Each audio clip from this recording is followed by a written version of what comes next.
Welcome, everyone, to episode 39 of Dion Rising. Crazy, crazy, crazy. We're almost at 40 already. This right here is a Dungeons & Dragons 5th edition actual play campaign brought to you by the Knights of D20. My friends. Hi, y'all.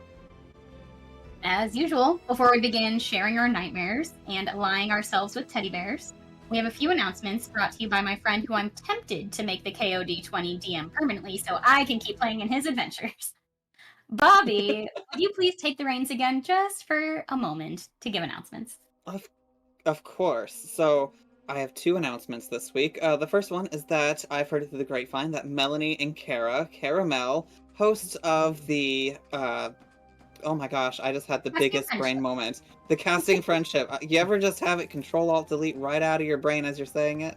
All the time. Casting Friendship podcast are going to be coming together for a tea time this week on Wednesday, 9 p.m. Eastern, 8 Central.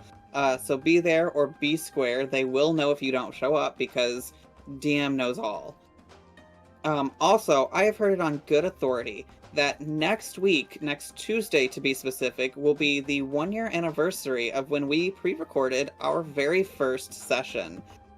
So we have been doing this for about a year now, and I don't know what Kara has planned for us, but she says something crazy is going to happen next week, so make sure you're there as we celebrate 1 year of D&D shenanigans together. And I think that's all I have, so we're going to send it right back to our dungeon mother. Thank you, Bobby. And thank you all again for joining us as we embark on an epic adventure in the world of Dion, where heroes rise, dangers abound, and legends are born. Players, dice at the ready.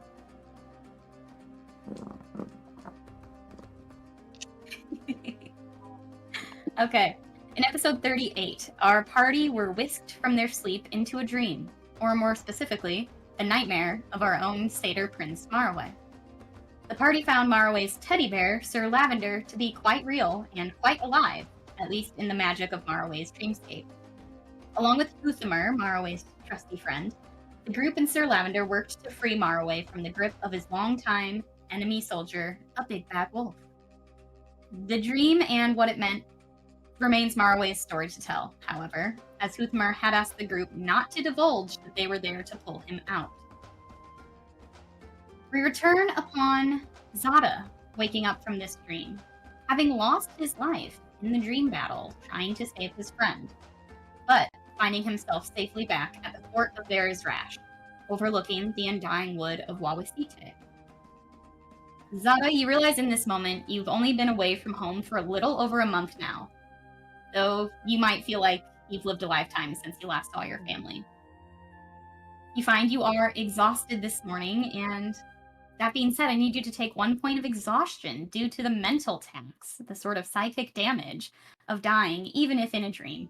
Sorry to say. Good times. Yeah. Welcome to the club. You feel the weight of your long limbs is a bit more of a burden today than usual. The villagers and the forces of the fort have only just started to stir around you. Patrols are checking the wood line. You can smell potatoes roasting and brown bread baking for breakfast. You look over and note that Nomi, the expedition guide and barkeep Furbolg twin, is already up sweeping dust out of the floor of her abode. Seraphina's yurt is still quiet, as is Marroway and Bula's tent, though you're sure you heard one of them at least stir a bit. Upon waking from someone else's nightmare, what has Zata been thinking about lately? Where's Zata's head? So Zata will probably be startled, kind of awake, kind of like coming back from like a when you instantly wake up, kind of jerk kind of a thing, and he's probably trying to clutch at his holy symbol that he probably has, but he doesn't have it right now since he gave it away to his friend to hold on to. So kind of in a cold sweat, thinking about, again, another time he's gotten fairly close to death. It's like, what, the 4th or 5th time? This time actually succeeding into the death, and what that felt to actually die and not knowing whether he was actually going to die this time or wake up in this dream, because what happens to your dress in the dream happens in real life. So, yes. Robin doesn't get So. You had to be there. Had to be there. So yeah, so he'll probably be in a cold sweat, thinking about his family and the other kind of warnings that people have given him, that if you are not very connected with something, it's easily to get lost in this forest and not return. So Zata's kind of thinking about that and probably having a little bit of anxiety for our first time in a long time, thinking of, because he did divulge he was very scared of dying and not talking to his family again, and him being so close here, it wouldn't take much to go see them. So I think with that, he kind of gets himself up and goes to, he'll probably, since Marroway is pretty close by, he'll just kind of check in, see if he's still asleep. Try not, if just kind of make a perception check to see if he can divine whether Marroway is awake or not, or Bula is awake or not. She's probably fast asleep since she wasn't in the dream with us. She's sleeping great. I mean, you don't have to make a perception check. You can hear her snoring from like 10 tenths down, so... That's exactly what I was going to say. So I guess it would just be... Marroway. Yeah, are you going to try and poke your head in to see Marroway, or are you just going to kind of like listen at the flap? Listen at the flap, try to just perceive if I can see anything, like hear rustling, movement, stuff like that. Okay. Yeah, Marroway, are you making enough noise that he would just hear you, or should I have him roll? I don't think he would be, but I think, Marroway gets up very early, so he can be sad before the sun comes up and his people can see through his eyes. So, I think by this point he's probably waking up and tucking Sir Lavender in with Bula and telling him that he's done a great job yet again, before heading out. So I would almost imagine as he's like ear to the tent, Marroway just like opens it. Yeah, so then Zata will be like, good morning, Marroway. I was just checking on you to see how you are. Just fine morning, see if you needed anything as I'm up right now.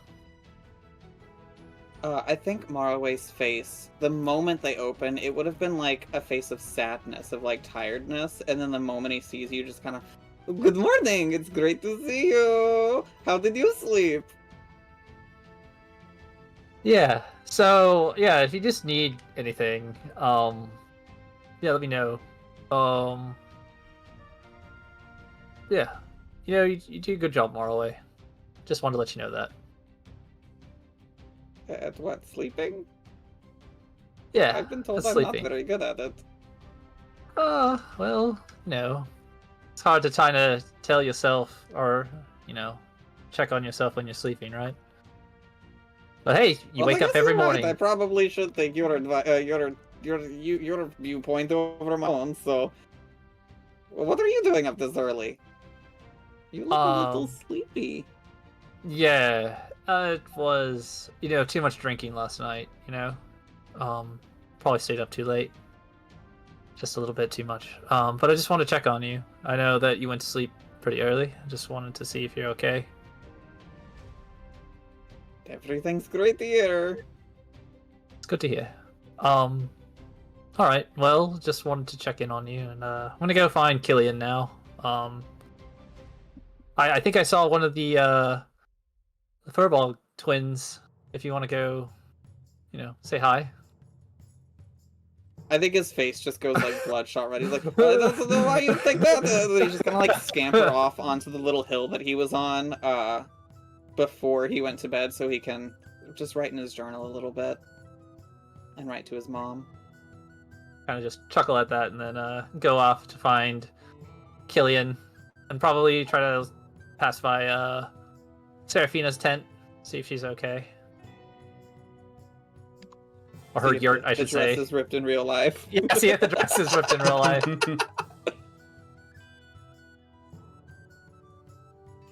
So, you went to Seraphina's tent? Is that what you said? Yeah, I'm going to her yurt. Oh, okay. Yeah, your yurt. Okay.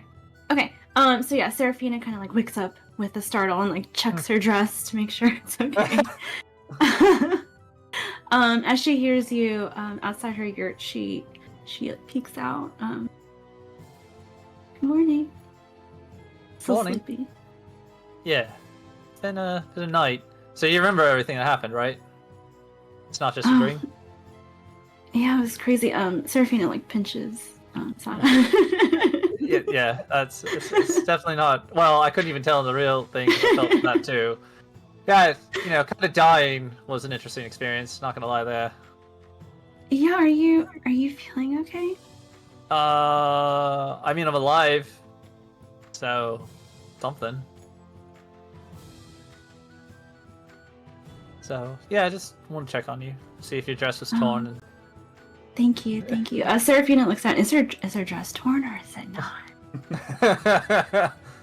It is not. Okay. Yeah. Okay. So Seraphina steps back and shows Zata that her dress is okay. Thank All right. goodness. Yeah, I just wanted to make sure because I was thinking maybe I actually did die, and this is kind of the afterlife kind of a thing. But if your dress isn't torn, then what happened there just happens there. Kind of stays there. It must have just been a weird dream. I don't know. Yeah, weird dream. Something. It's true. But we saw Uthama, and we saw Sir Lavender. We got to talk to them. Sir Lavender was so cute. He was a pure heart of fluff. He has a good heart, though. Keeping Marroway safe all that time. It's good. Kind of shows you a little bit of what Marroway tries to hide a lot. It's hard to read on him, but at least we got a little bit on him. Yeah, I was going to go talk to Killian. I was just gonna see if you're okay, make sure your dress is fine, and for my own thing. And yeah, glad you're okay. That's very thoughtful. Thank you. I will return to inside my yurt and put on my face and just close the door. Again, he'll kind of chuckle at that and just leave. Just go find Killian.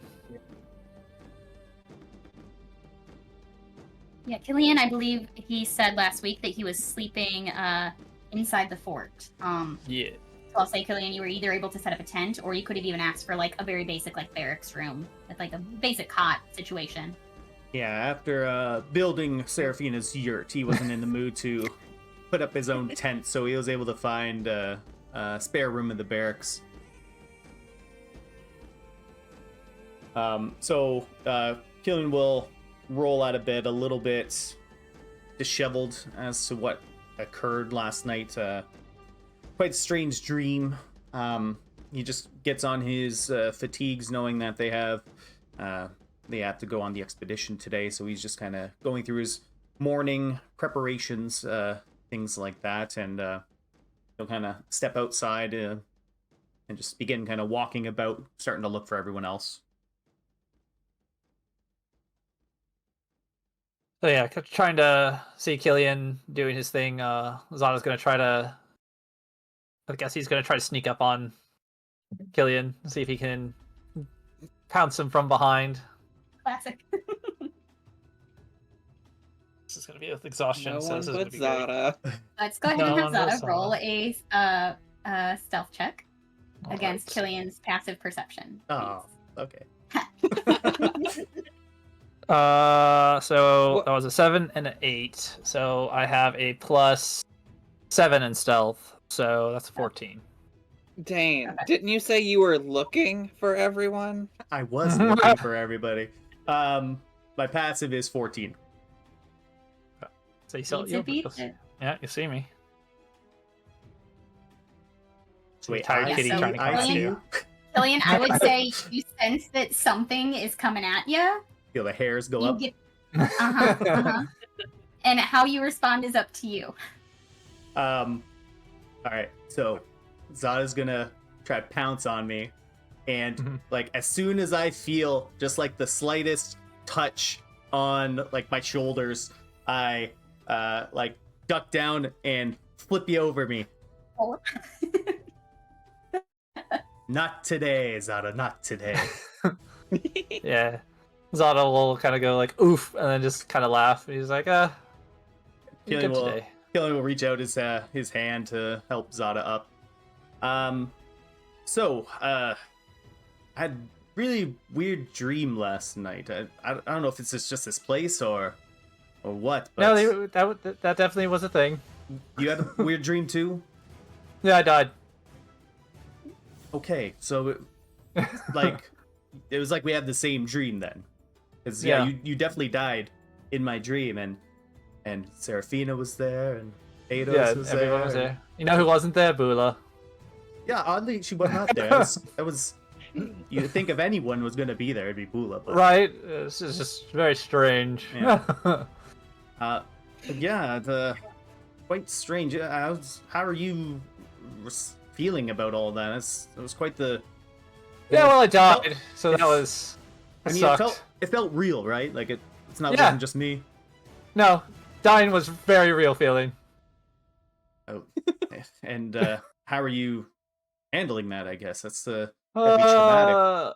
Yeah, definitely, that wasn't on my list of things I thought would happen to me, was dying in a dream. I thought dying would be like a one-time thing for me, not really, multiple thing, not dying in a dream realm kind of thing. Or were we in the Feywild? I don't really know. It's kind of up in the air about that one. But yeah, I think I was already telling you, my family, I was already kind of having trouble with that.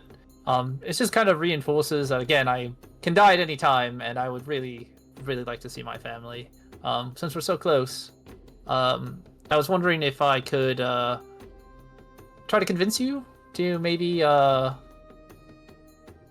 delay on this expedition and maybe go see my parents, my tribe. I mean, of course, I understand where you're coming from, Zata. If I had the opportunity to see my family, of course, I would take that opportunity. I mean, maybe we should see if they're like Naomi and what was that elf guy's name? Naomi and Benji are the two furbolgs. What's the elf the name, elf, though? he's the one that is like the lead? Yeah, Ilmendel is their boss. Yeah. Ilmendel.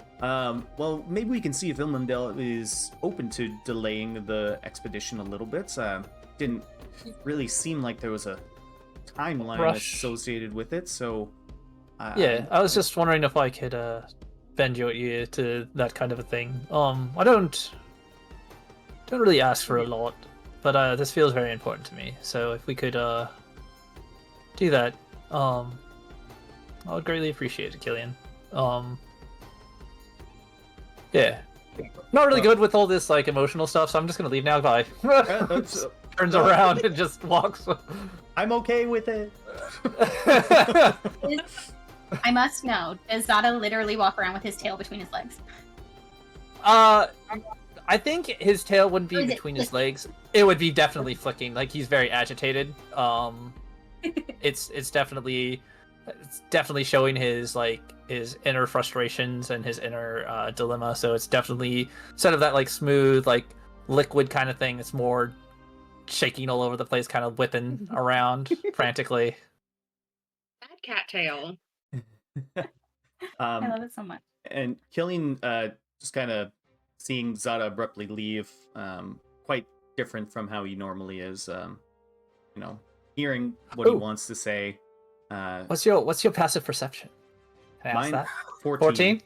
All right, let me see if I can hide this. Let's see. The answer is no. Yeah, Zata's crying as he's leaving. So you'll see him like starting to cry. That's why he just kind of like turns around and starts walking away real fast. Because I rolled a bring y'all 7. to one of my adventures, and I emotionally scar y'all this badly, this quickly. Like Zata, you turn around real fast, and the one tear just flippers Yeah, off. the tears and it catches the light. Yeah. It's a horrible day for rain. Okay. Well, guess we'll address that later. And Killian's gonna head outside, because he's got about like half an hour of disassembling a yurt in front of him.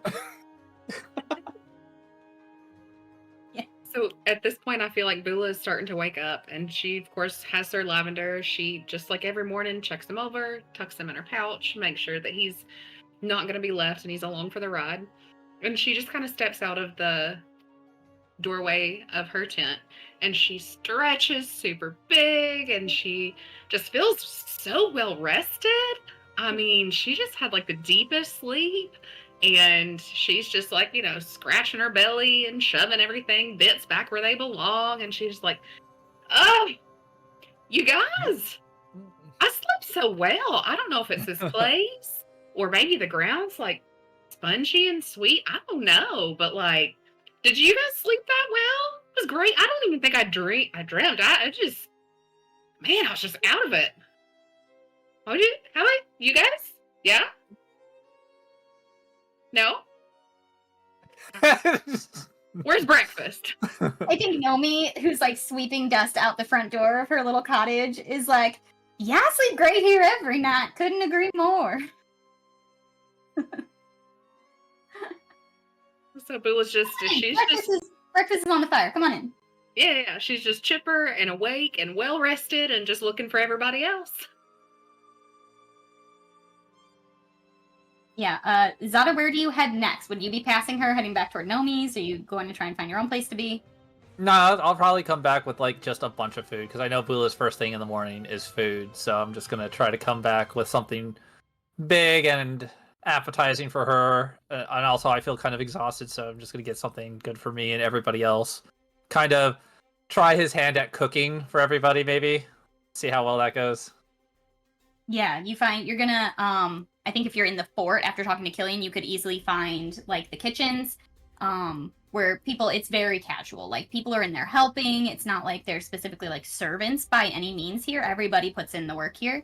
And so they immediately, like, throw an apron at you and point you to the bread ovens and say, you gotta pull that loaf and start kneading the next, and putting you to work, and you're able to, they're tossing you like baked apples, and they do a lot of fish here. They're on the coast, so a lot of seafood and shrimp.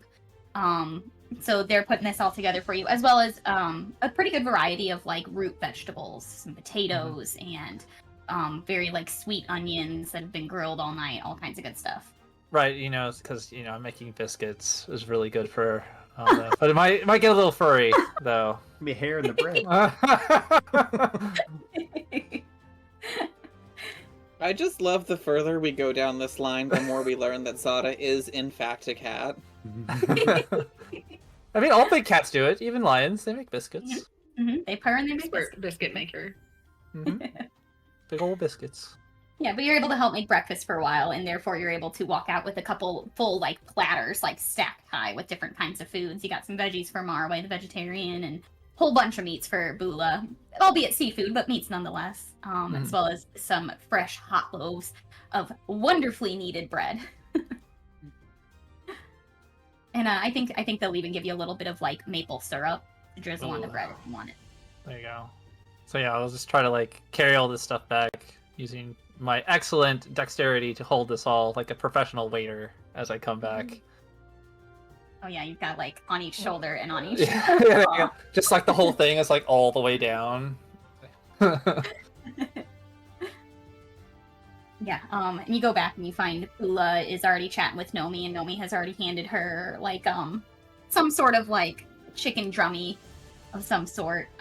Just the first thing she had left over from last night, not even reheated, just ready to go this morning, fast as possible.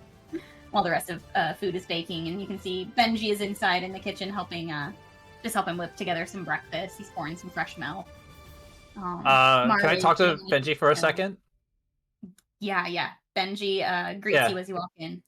Oh, hey Benji. Marroway would really like some like herbal tea. Could you like get that for him? Like the little like satyr dude?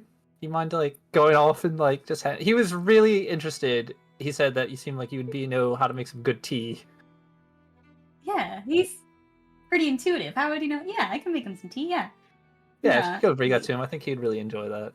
Yeah, he says, make sure this doesn't burn, and he kind of leaves these like beautiful roasted vegetables going on a fire, and he turns and he pulls out this like really intricate, beautiful like cast iron teapot, and sets it on a burner to get the water heating, and he takes out a mortar and pestle and starts like grounding up some dried herbs that he has hanging around. He says, does he prefer sweet? Unsweet? He seems to be a pretty sweet guy. I think he would definitely enjoy that. But you can try that out. I think he would really enjoy that. He's up on there. I just kind of point where I saw him going off to. He would really enjoy it. He likes to like write in the morning sometimes, so like that would like really help him out. Sure, I'm here to help. I'm happy to take him some tea if that's what he needs in the morning. Yeah. Anyway, we only have about an hour before we gotta leave on expedition, so gotta get everybody up and fueled and ready to go. Yeah, I'm gonna give all this food out to all my friends. You're welcome to take something. I made this bread. Well, I needed the bread. If you want some. Oh, sure. Take some, dips it in a little bit of maple syrup, and you got a little pot of it. Thanks. Yeah, I'm gonna go see my friends and get this all together. Yeah, just up there. If Bula gives you a scary look, she's almost harmless. Just don't hurt Marroway and you'll be fine. I did the same thing about my sister, everybody. He'll be fine. And he goes back to cooking and working on the tea from our way. Yeah. So I'll just come by the camp and get everybody some. Get Bula her like my whole one arm is just for her. He takes one of the pots of maple syrup and just drinks it like Oh. like it's a drink. Oh. Licks out the bowl. It's not pretty. Like I don't know if I should be impressed or really sick right now. I think a little bit of both. and then she just starts in on the meat. Just shoveling them in. Like, man, I just feel so good this morning. Like I'm hungry. Uh-huh. Feel great. Oh, Yeah. man, it's a good day, you guys. It's a good day. Yeah. Sure. Yeah. Glad you had a good time. Yeah, you all can see Marroway hasn't, like, he kind of noted that you guys are starting breakfast, but then Benji walks up Marroway and has this little pewter tray and sets it down in the grass next to you and, like, points over at Zata and tells you, your friend asked if we had some good herbal tea, and this is my favorite blend, so hope you enjoy it. I'm gonna let you get back to your writing. I'm Benji, by the way. You might call me Marroway, and then he like holds his hand out and just like literally just gives the barest of touch. But his hand is like his big verbal hand, like at first he goes for like a nice like hearty handshake, and then he notes that you're kind of shaken and a little bit gentle, and he backs off a little bit and gives you like a very light, gentle handshake. Says, well, it's nice to meet you, the one that I can call Marroway. Like enjoy your I'll leave you to it. And he turns and rushes back inside. You can start serving up some more breakfast for other workers in the area. But the rest of you are down the hill at a little fireplace. You watch this exchange. I think Bula especially. Yeah, she's got one eye on him. evil Like eye. she went into that handshake and she's like already reaching for her axe just in I'm gonna case. tell Lula what I did. I'm like, Lula, it's okay. I asked him to get tea. Really cute. But you could go Mama Bear later if he does anything. Better just be tea.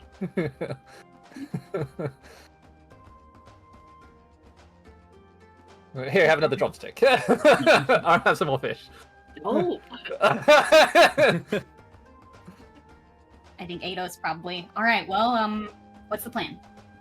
We heading out today? Everybody ready? Packed up? Got the yurt down, Killian? Yeah. Killian comes in. He's like sweating already. It's just why does that yurt keep getting bigger? I think she just adds more pieces of wood to make it bigger as she goes.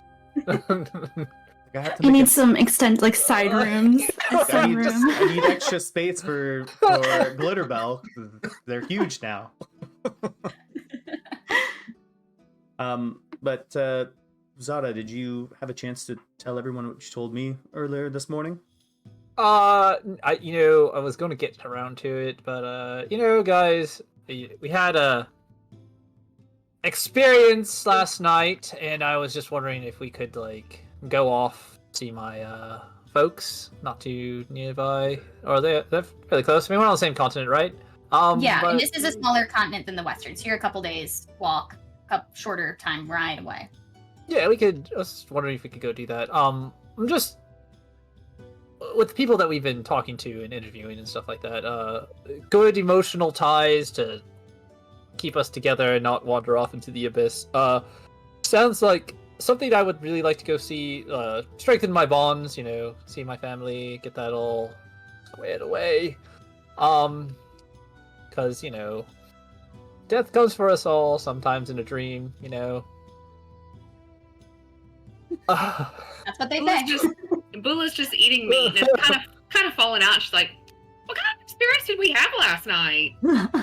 Oh, let me tell you a story later. I will say Marroway is out of earshot.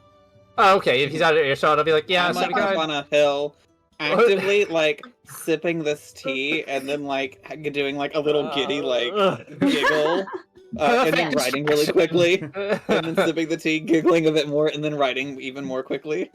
Perfect distraction. Yeah, so we got pulled into Marroway's dream last night, and I died. Yeah. She's just like staring at you with her mouth open. There's just like bacon and bits just like falling. Yeah, he also, I think, may have died in that process, so that's kind of a thing that happened. Marroway. He was kind of dead when we found him, but, or asleep. She just like almost starts raging when you say that Marroway was dead. We're not allowed to talk about Uthama. Was very specific and saying that we're not allowed to let him know that that's what's happening. And we got to talk to Sir Lavender, though. He was great. I love him. He was the most fluffiest thing next to me I've ever seen.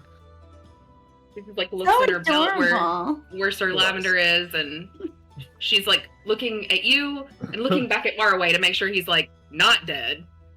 No, so I died too, but I just came back to life. So she comes over and just like pokes you square in the. Are you sure you're not dead? From what we understand, what happens in the dream to your dress does not happen in real life. So yeah, I'm pretty sure I'm alive now. It may have been like a whatever. As long as Marroway doesn't go into these creepy coffin things, it seems that we're fine. So I mean, Uthama, all his other like Siege and his other summons, they were all dead too, and they keep coming back. So I think some context is probably good for this whole situation. I go to sleep. I have the best night's sleep of my life, and then everybody's dead. Well, I just died technically, and maybe like Marroway's like companion friends. Uthama was alive. And Sir Lavender was alive, but all his other little friends were dead. Bula, to be fair, it sounded more like it was like a nightmare that maybe Marroway experiences or something like that. Everyone passing and all of his friends and his kingdom or the sanctuary or whatever the heck was going on. It was quite confusing. The vivid dream and very, very lifelike. Yeah, but you don't understand. He has those dreams every night, and you're telling me that's what he sees every night? Yes. I guess. I don't know. Maybe a different version. Uthama says that's basically what he goes through. So as long as he doesn't get captured by a giant, scary wolf and tries to drag him into a big, scary glass coffin. What else was it called? A crypt. There's a lot of different things. We couldn't really pin down exactly what it was. We just know it was glass. It got called like at least 10 different things. Casket, coffin. Crypt, whatever. It was made of glass. It was very beautiful, very scary. There was somebody else in there. Also, does Bula have Sir Lavender with her right now? Yeah. He's tucked into her belt as usual. Kill it. Like this whole conversation's happening. Killing's just like looking at Sir Lavender, just like he grabs like his fork that he's eating with, just the back of the handle, just like pokes Sir Lavender, see if it moves at all. But he's on like her hip, and so she thinks you're trying to like stab her with a fork. What are you doing? I mean, if you can't resist these hips, we can talk about it, but don't be poking at me. Maybe wipe the maple syrup off of your chest and face first. She's just covered in meat. Not attractive at all. Seraphia's gonna go and poke Sir Lavender's little belly like she did in the dream. And she waits for it to giggle. It's just a teddy bear. She's very What are y'all doing? Would you quit poking at me? What is happening this morning? He was very much alive and walking around, so that was kind of, we're just seeing if he's kind of alive. He was tiny though. He was like probably Glitterbell size. He was there, but he was But I need to know, like, how did y'all get in there? Like, if y'all got in there and y'all protected him, like, then I need to be getting in there and protecting him most nights. Right. I don't Well, know. I wish we could tell you how it happened, but it just No maybe idea. maybe it has something to do with these woods that we're in. They seem to be affecting a lot of people in various different ways. Y'all are useless. I mean, we did stop him from being carried into a coffin, and I did die for him, so I feel like I'm a little bit better on the scale. Pokes you again with her big sticky maple syrup sticky finger. Pokes you again. That's just gonna Doesn't get in look my like you throat died. and mad. Well, I can tell you, it definitely felt like it. Jeez. Well, I don't know how I feel about all this. We need to have more talks later. Sure. I mean, the distraction that I sent over will only last for so long, and we're not really allowed to talk about it. And Zata basically covered it, albeit a little bit all over the place, but you definitely covered the key points of the dream world there. Yeah. Just remember, he's getting chased by a giant, scary wolf, and if he gets caught and put in his crystal coffin, crypt, casket thing, he's basically done. So don't let that happen. Oh, just remember, like you could forget that your best friend is in mortal peril every night, and there's nothing you can do about it because useless. Well, Don't forget, though. I mean, that's basically what you've been traveling with the entire time of that knowledge, right? Not so much of that knowledge. You had some I idea. didn't know he could die in that dream. Yeah. Well, I mean, if you Probably die not. in the dream, obviously you don't die in real life. Right, Case in Siege point- and they'll then come back. case Yeah, in point, Zata Zata. here. Yeah, I'm still alive. Pokes you again with a maple-covered finger. It's gonna take hours to get that out of my fur. It's just... I just need to be sure. Right. Told me some very concerning things this morning after I had one of the most lovely nights in my life, and then, Well, to be fair, I by did the way, we're dying. traumatically die, so that's also a thing. So... She's so frustrated, she just goes back to eating immediately. She's got to eat these feelings. She doesn't know what she's doing yet. But maybe we should get back on topic here. Zata, you wanting to go see your family, but we do Right, that is we do kind have of the this, roundabout thing. this agreement to shore up and be the front line for this expedition here. So if we are planning on going to see your family, I'm afraid we're going to have to, let them know that we'll need a few days to sort out our affairs. I'm gonna try to wave over the female Furbolg, Naomi. Naomi. See if I can get her attention. Nomi, yeah. She's been, steadily like giving people breakfast. This is her little bar, like I've said, is not like an inn. This is literally just like her family's kitchen, her and her brother's kitchen.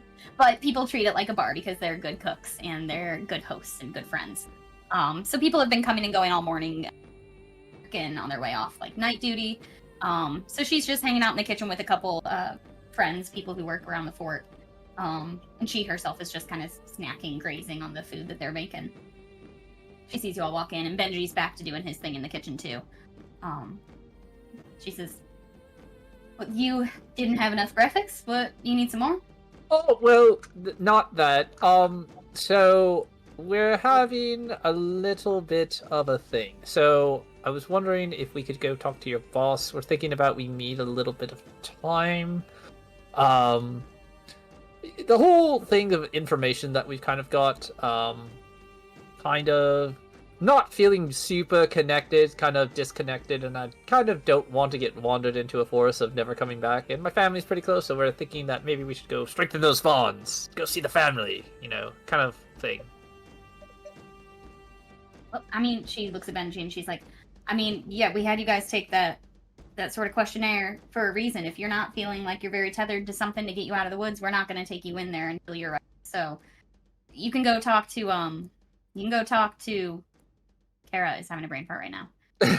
Ilmandel. You can go talk to Ilmandel and, yeah, we're your beck and call, essentially. You guys, the Collegium hires us, not the other way around, so. All right. I just want to let you know that we're probably going to need that little bit of time. It's just, been a rough time getting used to this kind of area. I don't think some of us knew how bad that was going to be. So just need a little bit of time to strengthen, team exercises, trust building exercises, all those good things to help us build strong bonds together.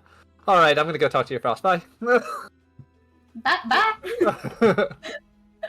Another tear just flies off of Zata's.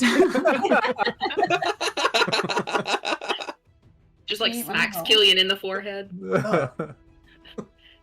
Is it raining? She rolled a 9, so she just goes right back. She doesn't see the tear, but Benji, the rest of you see Benji clock it and give you all like a quizzical look. You alright? Yeah, perfect. Great stuff. Alright. Go talk to Ilmandil, guys. We'll be here when you need us. All right. Yeah, Marroway's just enjoying that tea. Maybe go give him another one while I go talk to his boss. I'm glad he likes it. He would- I will. Roll. Anybody who's in the room in the kitchen, go ahead and roll a perception. Let's roll it. Did we all go with him? Natural 1. No. It's up to you. Did you? 14. There's rain in my eyes. I can't see very well. You I said got perception? 13. Yeah. 19. 19. All right. All three of you, Melanie and Killian and Bula, you all thought that Benji turns back to start making some more tea, and he's like, he tries to keep his head down, but he's smiling pretty big. He's obviously flattered by someone liking his tea. Bula, you know that kind of smile. What? What's my? Am What I kind of smile? dying over here? Yeah. Okay, Killian, Zata, you rush over to Ilmandil's. Yeah, I'll just head on over. Killian's gonna follow him, given Zata's frantic explanations of everything going on this morning. Probably a good choice. Ilmandil is actively painting a new sign. It looks like his old one came down in a recent rainstorm, so he's repainting over it. Ilmandil Lanthanar Surveying and Cartography Services Incorporated, and he hears the bell of his little tree house door go off as you all walk inside. It's it's a tree house office. It's beautiful. It's Right. warm. It's got a Maybe hell you of a should view. worry about engraving, so the paint doesn't always come off. It's kind of probably a better idea. I'm just saying. Engraving. This is why more people from the city like you all. You all have the right idea, forward thinking. It's hard enough running a business all the way out here in no man's land, but thank you. And he immediately goes and starts digging through his desk of tools and just is throwing things over his shoulder. They aren't appropriate for Right. engraving. So I'm dodging. Right. I was wondering catching a few things, putting on the table. I was wondering. We're going to need a little bit of a break. So I can't leave today. That questionnaire, I was, feeling a little bit disconnected and feeling a little bit not strong with my bonds. So just need to go out with my team, do a little bonding exercises, friendship exercises, and then go see my family, which is not too far away, and then come back, after. If that is totally cool with you. Totally cool. You took the survey. That means the survey works. Benji, and he realizes Benji is not in the room. I just threw all my pens. Hold on, let me take note of this. He starts trying to find a quill that it doesn't have a broken tip or a pen. Yeah, it was super informative. May or may not have been another side thing, but it was definitely effective. Definitely keep doing that. Yes, excellent. Go ahead and write that down for me and put it in the suggestion box. I need to make a note of myself that Benji needs to build me a suggestion box. When you come back, please do that. I will have a suggestion box ready. Thank you. Perfect. So we're just going to go off a little bit and be back in, I don't know, a couple weeks, something. Not too long. Pushes his glasses up with a knuckle. Well, I am glad that the survey works. I hesitate to send anybody into the wood who will not return for the upteenth time. So you have my leave. We are at your call when you return to begin the expedition. In the meantime, I shall perhaps send off for a few other scholars and surveyors to join the following team. Well, that's good. Check in with big tree guy, the professor. I'm sure he can give us some more stuff. Mellow Big tree O. guy. Mellow. Oh, hi, Killian. Hi. I've been here the whole time. Oh. You see like a bunch of like all those things he threw at him. It's like stuck onto me. It's like, I guess you're not really good at dodging stuff, are you? Well, regardless. Yeah, Mellow Oak. Reach out to him, get some information. We'll be back in a few days. Maybe I can get some more information from my tribe. Maybe they'll know something. Probably not, but it never hurts to ask questions. Never hurts to ask questions. I couldn't agree more. Well, I have much work to do, so if you will kindly leave, this man is an interesting business owner. Yeah. So, good to go. Killian, I guess you could just take the stuff with you. I don't know if you really want to take all that stuff off of you. I'm okay. Just Killian, you can add like 3 quill and an ink pen to your inventory. Okay. Yeah, he seems wholly unbothered by the idea of postponing the next expedition. You can read all over him that he really has sent a lot of people to their death, or what he assumes is their death, and he's not trying to do that again. All right, so we definitely got this good. We are definitely going to go do that. Let's go talk to the group, rally the troops, all that stuff, and let's get started heading out today to go see my tribe. It's going to be great. Yes, so any inkling on which direction we should go? Yeah, I have a rough estimate of where we're going. I know they travel around a lot, but I should be able to track them down, no problems. We have pretty specific spots that we go to, so it shouldn't be too hard for me to track them down in a short period of time. Yeah, I think you know that in this year they stay a little bit closer to the coast. It tends to be a drier season, so they'll stay closer to the ocean and to the river deltas, so closer to the city Felt, which is largely Leonin populations. Yeah, probably over there. Nice and Felt. We can go, Well, I've never been to this continent, Zata, so I'm gonna follow your lead here. Cool, you're gonna really hate your armor, so that's gonna be great. Zata, roll a history check for me. Oh boy. Disadvantage. That's a 2. So that religion is +2, so that's a 4. A 4, okay. A 4. Yeah, you trust your instincts. You're gonna get them there. No problem. Got this. Yeah, so you might. Almost gonna suck. You're gonna be sweating so much. So, You're like, okay with any ideas of how to prepare for this journey? Get something to cover your face. You're pretty pasty, so you're probably gonna burn like a. Well, you're gonna just be red. Okay. So maybe Marroway can cast some healing on you for like burns. I don't know if that works on sunburns. It's a good question. I should actually see that. I asked Marroway about that. But yeah, you're gonna just cover something to cover you, something to cover your face, to filter out like any types of particles in the air. That's really helpful. Know that everything wants to kill you. That's also nice. And everything else should be fine. All right. Well, I'll bring lots of water because there's not a lot out there. Good idea. Well, I guess go tell everyone else that we need to get prepared and head on out. Excellent.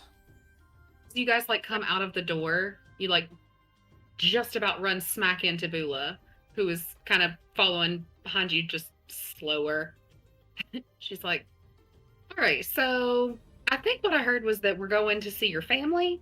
I have a question. Sure. Does your mama make biscuits as well as you do?" Well, who do you think taught me? I'm in. When are we leaving? We have actually some really good Leonin food. I will have to I'm definitely interested to see how well you take to it. Not a lot of people. It could be a little spicy. Because our taste buds it takes a lot to get that spice feeling that I guess a lot of people talked about. So we have some pretty spicy food. So I wonder if you can food anyways, but if my food kicks me in the face as well, I'm here for it. Let's go. All right, I'm Yep. looking forward to it. Killian is gonna pull half a biscuit that is like adhered to Bula from the maple syrup. It's just like a whole like half biscuit is just on her. Just gonna pluck it off and like take a bite of it. It's like, these are really good biscuits. They're really good. Yeah, they're Wait. wonderful. They're like fluffy, light, buttery, like perfectly marbled, delicious.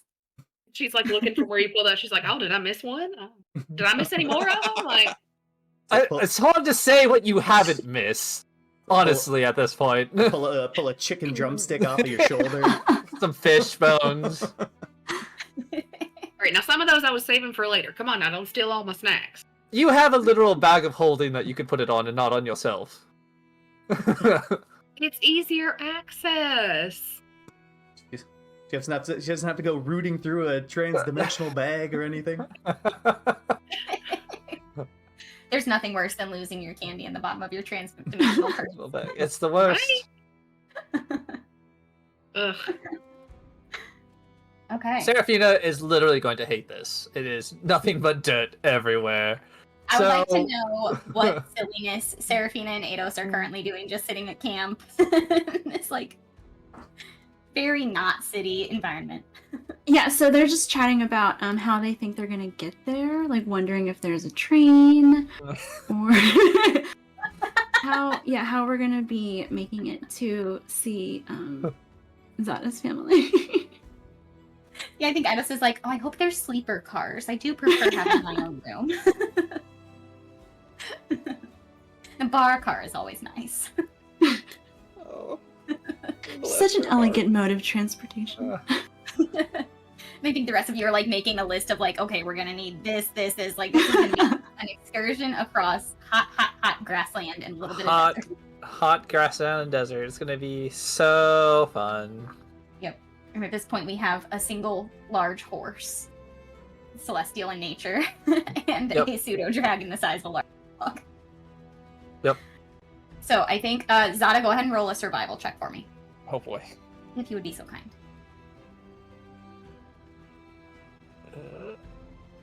That's a 10, because I got a 4. Exhaustion is fun. I would like Killian and Bula. I will let you help him and go ahead and also roll survival as you start to plan this journey east. welcome to the Sleepy Boy Club. Zata. Yes, Sleepy Boy It's Club is very amazing. sleepy. Yeah, love it. I only Especially when you rolled get a, more than one. I rolled a 9, so What are you at still right now? Do you have like 2 or 3? I have 2. Okay. I rolled an 11. It's not that great. But you That guy died. Does last that night. mean you get more exhaustion? That's why I'm still at 2. Yeah. Oh jeez. Yeah, I think you've all gone soft, honestly. Much time in cities. City I've never Luca. been here. It's not Killing fair. y'all. Yeah, I think you're all just like, you know what, we've survived this far. I don't know what else we could add to our shopping. Yeah. Perfectly fine. Everything's going to be cool. Okay. Well, it's gonna be hot. But cool. Yeah, you're welcome to try and suggest some provisions, but I don't think any of you would have the foresight that was needed for preparing for this journey.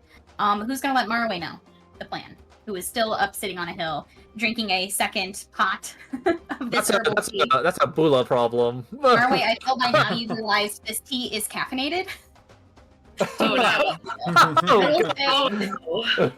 I will say you've had so much of it at this point that you can lose a point of exhaustion.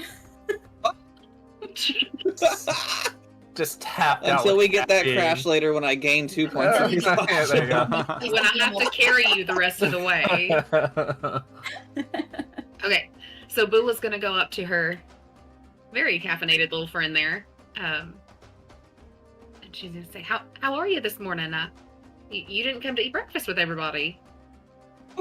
Good morning, Bula. No, I was just sitting up here looking at this landscape, and then I was getting this really, really yummy tea, and it was really, really yummy, and so I drank a lot of it, and I really enjoyed it. And then I was writing in my journal, look, and then I think as he lifts it, you might notice that, like, I don't think you would be able to read because he writes it in Sylvan, but you notice there's, like, little heart drawings, and I think as he realizes what page is open, he, like, closes it really quick. You didn't see that. Oh, anyway, so what's the plan? What are we doing? She just like takes her big meaty hand and puts it on the top of his head and says, "Whoa there. What kind of tea you drinking?" I don't know. Benji brought it to me. Okay. All right. Well, whenever you're done vibrating over here, I was just gonna tell you that we've got a little bit of change of plans. Ooh. Zata apparently has had some kind of existential crisis of some sort. I'm not real sure what happened there. However, we're gonna go see his family first. He said he doesn't feel ready to go through the woods. And I don't think we want to take chances with that. You know, if I had the chance to go see my family, I would be doing it right now as well. So I definitely think that if we're going to have a chance to see someone's family, that we should do it. So let's get going. And then I think he's literally gonna have like notebook against his chest and like cup upward and just roll down the hill sideways. She just like watches him roll down the hill and says, "Yeah, I didn't really think you'd have a problem with that, but we're gonna have to figure out what to do with this." And then she just kind of shrugs and walks down the hill behind him, making sure he doesn't like hit any rocks on the way as he rolls down the hill. Just giving him a big ol' push in a different direction whenever he's about to like roll into a crit. Jeez. Okay. Yeah, as you all group back up, Killian finishes strapping the parts of a yoke too. I don't know. Do you have your steed summoned at this point, Killian, since you're getting ready to travel? Absolutely, yeah. Casimir will be up and majestic as ever. Majestic and massive. This big old horse. Okay. And you all pack up, and unless anybody has any objections, you hit the road. So traveling So all Marroway's day. definitely going to make sure that he takes the teacup back to Benji, because that's the respectful thing to do.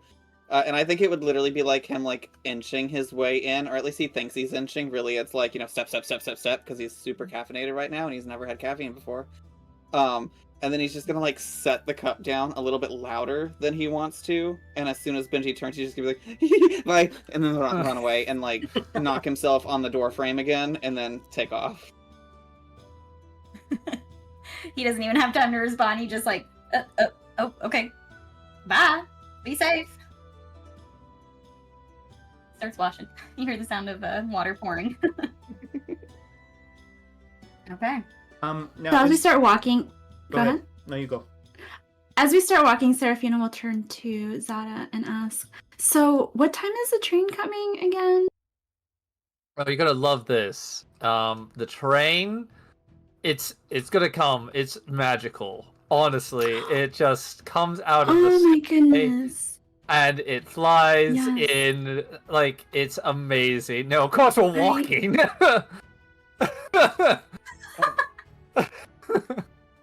We have to walk. Well, There's that's okay. nothing That's gonna be a here. lot of fun. We just put one hoof right in front of the other. Marroway's I got think- the right thing. I think he just pulls out a whole bottle of wine and just pours himself up. How far is this walk exactly? Couple days, weeks. On foot, that's going to be like a solid 6 days. On horseback, you could cut that in half. About a week of walking. Oh my gosh. Well, Casimir's here, so.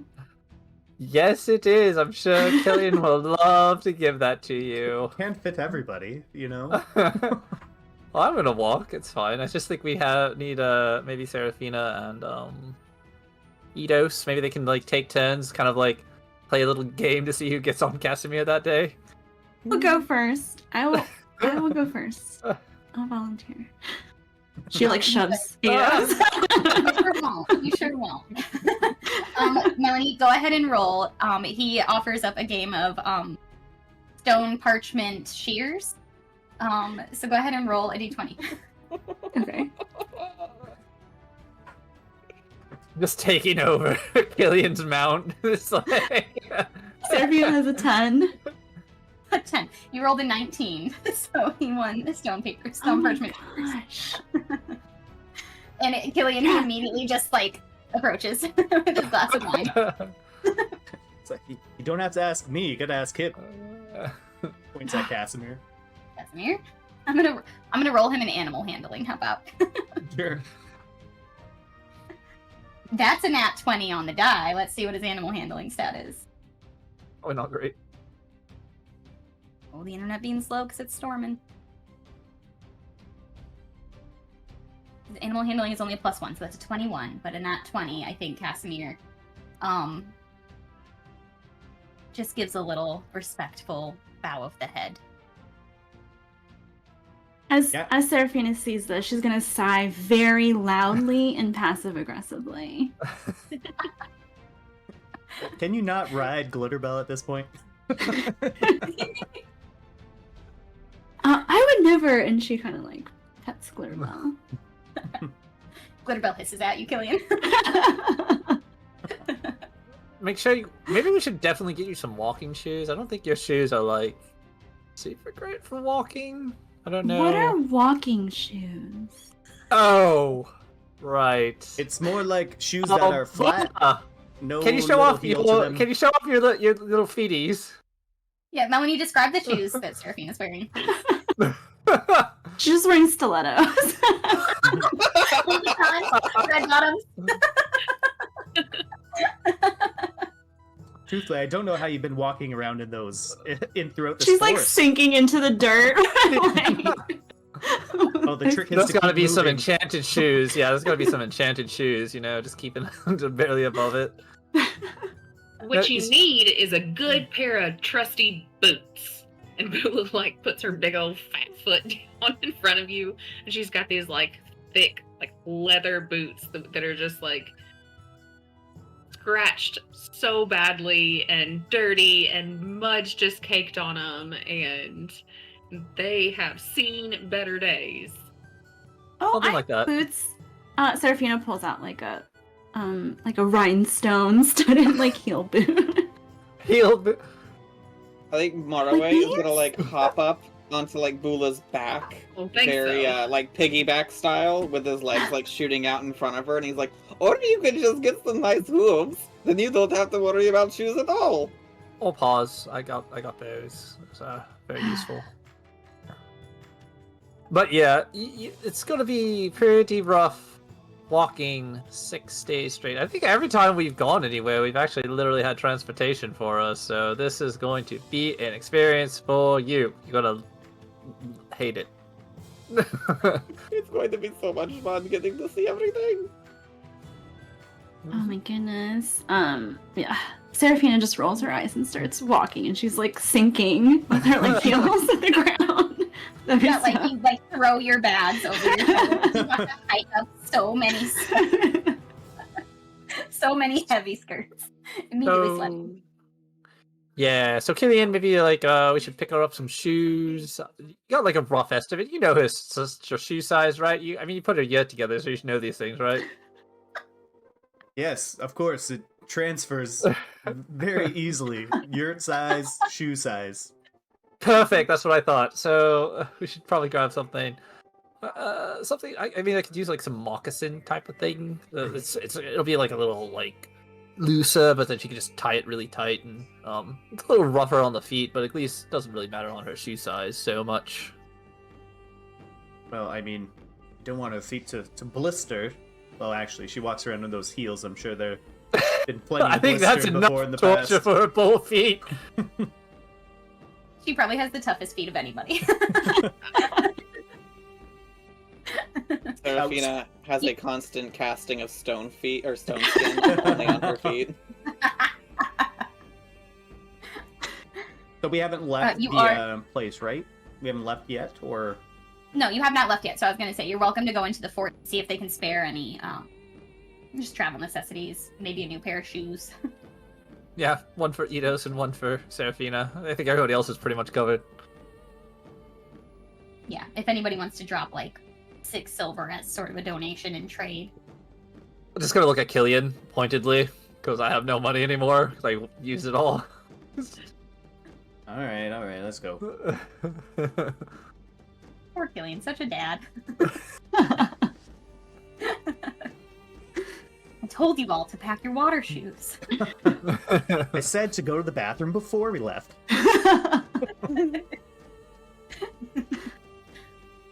Okay, so Zata, what you would know about the terrain. Your first like half of your journey at least is going to be mostly really like deciduous forest. Lots of pines. It's not exactly like cold, but in the north of the eastern continent, it is frigid tundra. So you are between the deserts and grasslands and the frigid tundra, so the weather will vary accordingly.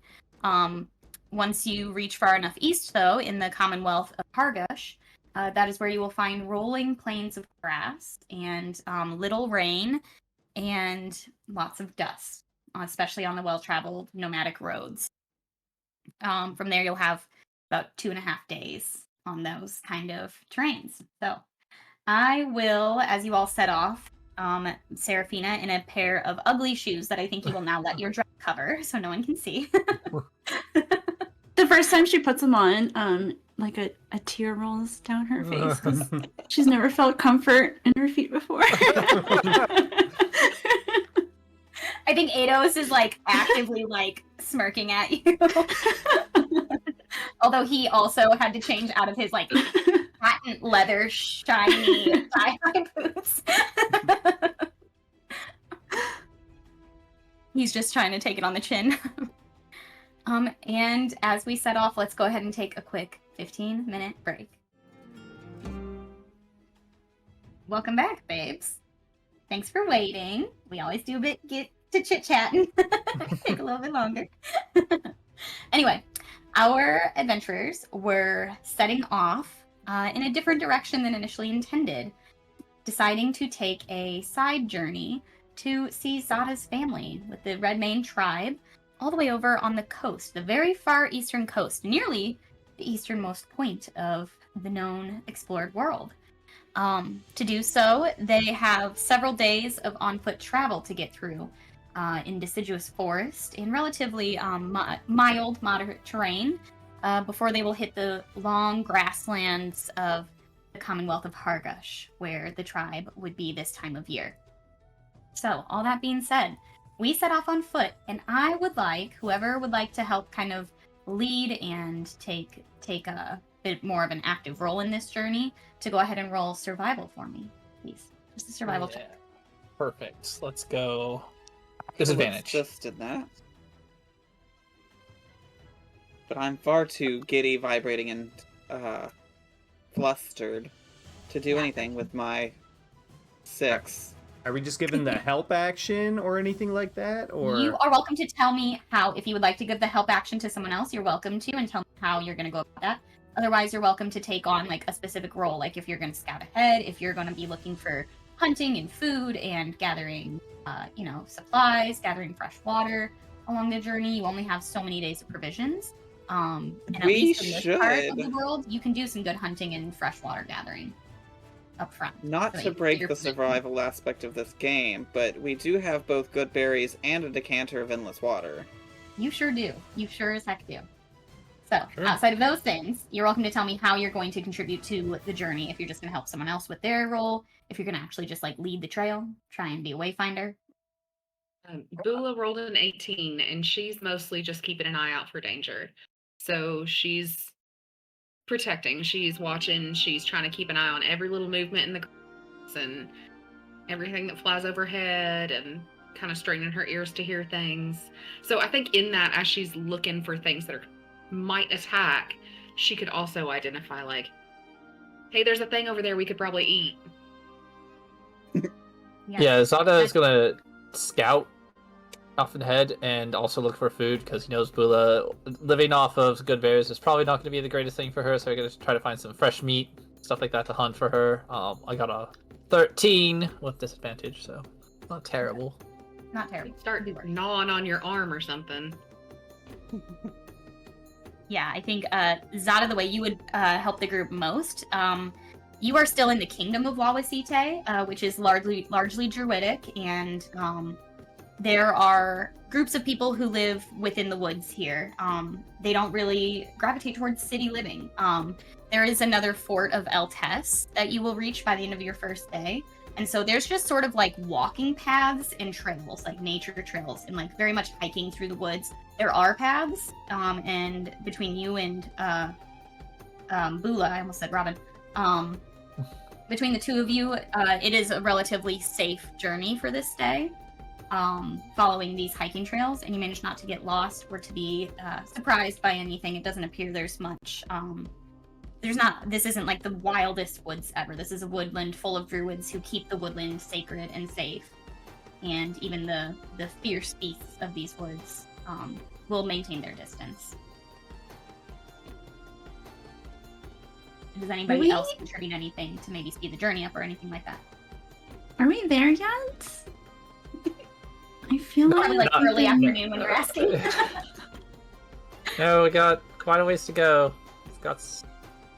I feel like I'm walking really fast. And she's like shuffling along in her very comfortable shoes. It's amazing what a good pair of shoes will do for you. Okay, yeah, and we're gonna kind of speed travel through some of these days unless something big comes up. So, by the time it's like late afternoon, I think Zata, you lead them to like the top of an overlook, and you can see from there that there is the Bay of Ilar is visible. You've just kind of been traveling along the coast, more or less. It hasn't always been visible to you through the trees, but at this higher vantage point on top of a large hill, you can see both the Bay of Ilar, this rough water. It almost looks like white water from where you are, this massive ocean bay. And then you can also see from that vantage point, you can point out for Serafina, who feels like you should be further along than you are. The top towers of the port city Eltes is just a couple hours more walking away. But it's within sight from this high vantage point above the trees. Another large dark stone city. So it's like Large one of the city. last cities that we'll see, so, Yeah. enjoy it.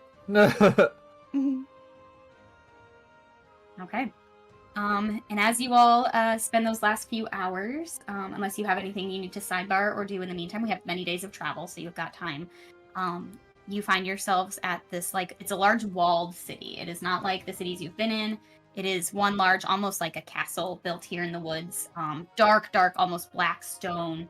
These maroon rooftops, tall walls, and an even taller central tower with more lower building built around it, almost one large fortress. It is pretty much, you see some ships, some shallow water ships will stay along the coast of the bay. That it's not a good bay for actually traveling in and out via the ocean proper. But you see some small traveling vessels stop here as they make their way around the continent. But they're not large seafaring vessels by any means, and they're certainly slow, kind of shallow water skiffs more than anything. But you do have, luckily, for your first night on the have shelter. You find the city to be welcoming. It is a city of this is the home of the Druid King of this land. And you find that people are pretty happy under King Simond as you start to explore the city through one of the large gates. There's a good amount of trade here. It's not as militant, although I hesitate to even call bears rash, just holding back the Undying Wood and not necessarily, fighting battles or claiming land by any means. But this isn't a place where they have to do a lot of battle, especially compared to Zata's homeland further east. You find the people welcoming and friendly, if not a bit strange with their less high society ways. Very warm welcomes. It seems like for a group as varied as you all, they don't seem to have a sense of danger or strangers. It seems like they would welcome just about anybody, and they trust their own king to keep them safe. But you're welcome to try and find some basic accommodations here. It's not exactly a place a lot of travelers go, but it is a kingdom's capital by all accounts. So, it's a great place, very warm, very welcoming. The rest of the journey, not going to be like that. So, just enjoy your time, have a nice little nap. There's a lot of druids here, Marroway. Go ahead and talk to some, maybe. you have any questions? I don't know. Do you have any druidic questions? I don't know. I wasn't really taught by a circle or anything. I just kind of do it. Okay, well, I didn't know if you had like specific questions about certain things. Maybe they can give you some druid pointers. I don't know. Because you were asking about elements, and I know how I do it. I just don't know how druids do it. Maybe they could give you a better insight on how that works. For a mechanic standpoint, Marroway, yes, is a druid mechanically, but he is far more of a sorcerer in game. Yeah. Do you think, Zata, do you think we'd be able to find maybe some like horses or other type of animals to ride? You know, maybe shorten the journey a little bit, make the traversing the plains a little bit easier? So druids are a little weird. Well, not weird. They're just different. They really respect their animals and stuff like that, like we do too. It might be difficult for us just to purchase horses. Maybe possible. I know they have a very deep foundation for Animal Kingdom. Do I know if like they are willing to sell animals, or is this kind of like a let's not take care, like make the animals work hard? A little bit of both. So, they are very much like at peace with the wildlife of animals. They're not exactly like herders the way that, you know, people in Hargrush are very much herders. But the issue would be that there aren't a lot of this isn't like terrain for horses necessarily. They might have some like large rams and things for like as like pack mules who can handle the hills and the sort of wetter terrain over here. But they're not like they're not horse riding types. They don't really have like even like a horse stable. They have some animals that they have kind of domesticated, but nothing like what you would need to like rent a horse to travel. However, I will have you guys roll whoever wants to kind of ask around to see about finding a faster like that from somewhere else. I'll let you go ahead and roll a persuasion check. Yeah, Zata, that flying train that you mentioned, was that? That was. I just wanted to double check. Yeah, it was completely made up. I'm sure you can try to find some other type of arrangement. I don't know. There are some powerful spellcasters. They have the ability to unlike, you know, like teleportation and stuff like that. I'm sure druids have similar abilities. Maybe you could talk to them, figure out how much it'll be cost. I don't really know. I haven't really visited here too much. I do like the environment, but from where I was, it's not often I got to go exploring the entire continent. Okay, well, I guess I will have a look around to see if we can find a way to make this a little easier. And so I think Seraphina's gonna try to wander off to chat with people to see if they have a different mode of transportation. Okay. Roll perception with advantage. Marroway also was gonna run around and ask people, and the persuasion roll was the dirtiest, filthiest little 20 you've ever seen. Bloody little 20. Oh, it was awful. Seraphina got a 7 for perception with advantage. Okay. Seraphina, and I think the rest of you Claws, you're all kind of like spread out through the city. Marroway, you hold on to that dirty, dirty little 20. You see Seraphina walk directly past a kobold and what looks like what you would know as a turtle, but much more like tortoisey. Like turtles are like aquatic turtle folk, right? Mm-hmm. These do not appear to be aquatic. They have big, huge, round, bulbous shells. Melanie walks right past them without realizing that they are both holding the reins of multiple horses. Or Seraphina does.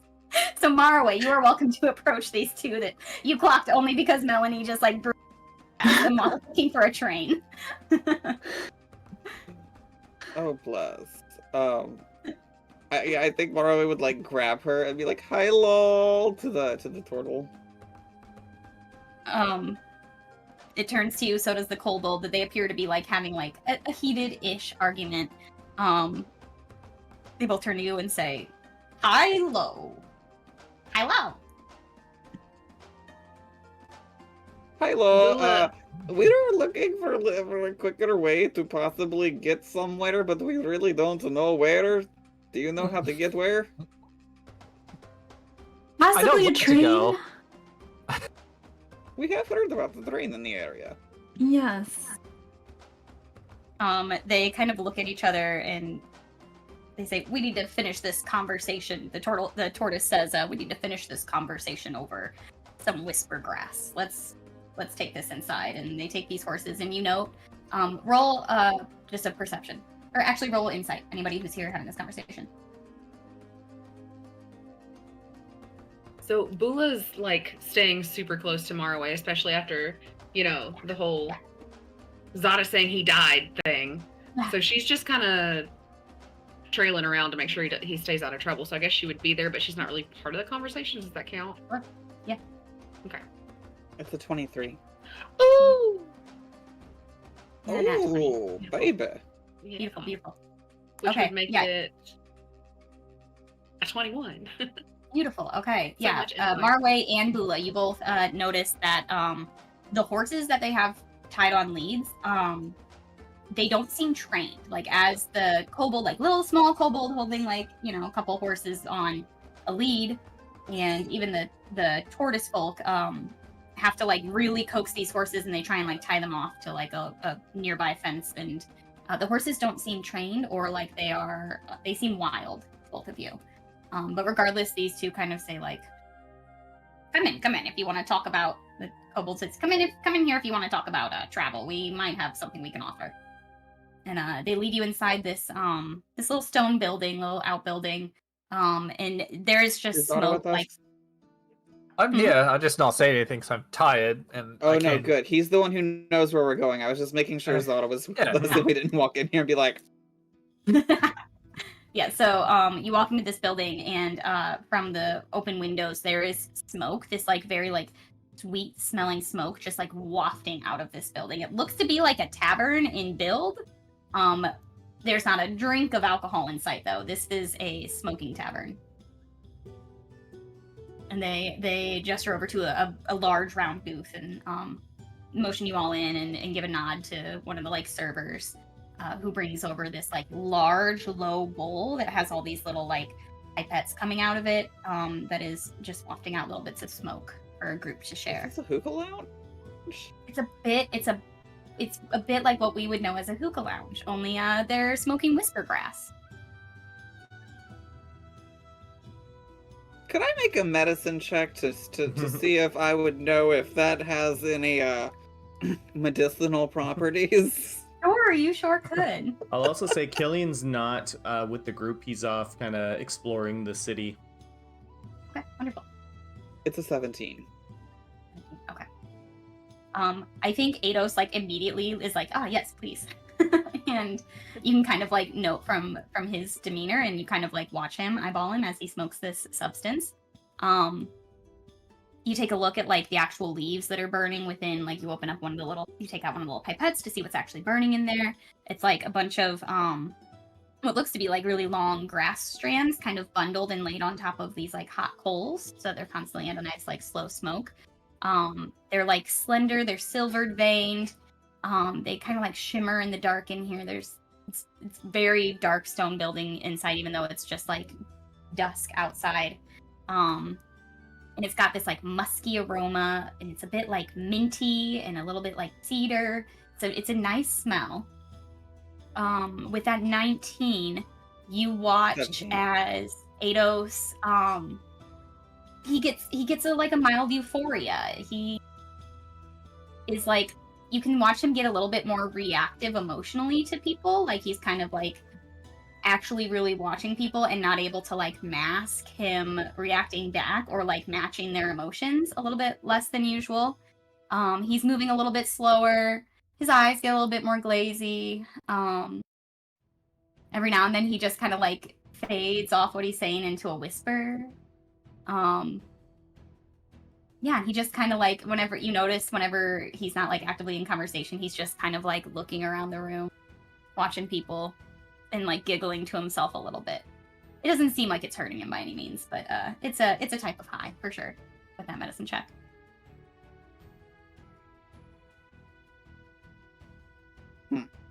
Yeah, that's what I'll give you. And these two immediately start smoking. They seem to be their argument. They kind of like forget that you guys are there, and you hear them kind of going back and forth. It seems to be like a bit of like a friendly rivalry between these two characters here. Ooh, What's the Dish, rivalry about? what are you guys arguing about? Oh, well, Skundu here thinks that the kobolds are gonna win the contest this year, and I think it's time for the TARDIS folk to win one, so you know. What is the contest? Is there a crown? Is there a prize? Oh, that's why we invited you guys in. Here. Yeah. The kobold is like, I get to ask them first as last year's winner, and the kobold like leans forward and we have the right of the hills that we have to accomplish this every year. We take all of our wild horses who we've gathered through the year, and we travel them out to Felt to trade and sell, but truly it is simply a coming of age tradition, more or less, and we sell our steeds so that they can be trained and sold to any of the prides or even shipped overseas if necessary.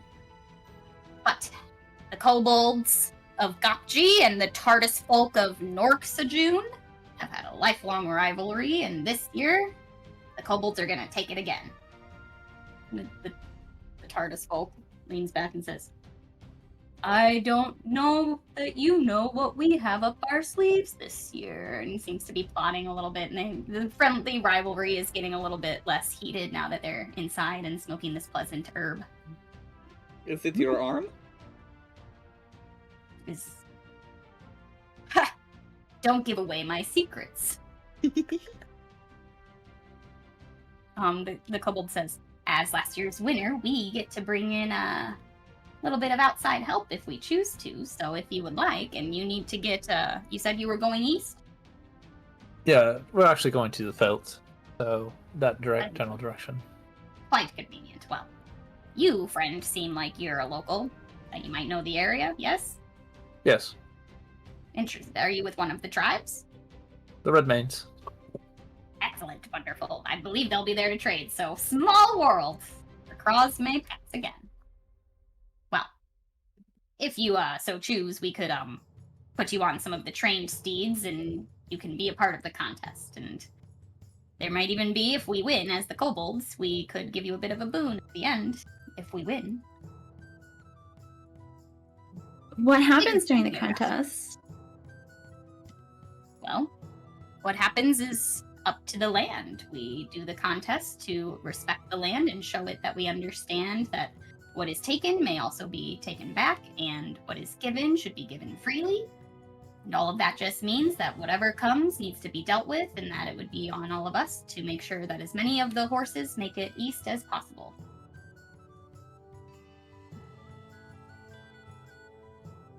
If you're interested, you're welcome to come with us. Otherwise, you're welcome to continue your journey on foot or try and find another mode of transportation. Oh no, we will. So are we coming. riding these bucking broncos, or are we just protecting them? No, ideally you're just protecting and herding them, keeping them moving in the right direction, protecting them from other types of beasts and animals, keeping them fed and watered in the grassland when we go that far. A good deal. Straightforward. I mean, if we have to go that way anyways, we might as well have something to do. The work didn't hurt anybody. Well, the offer You can is speak for yourself.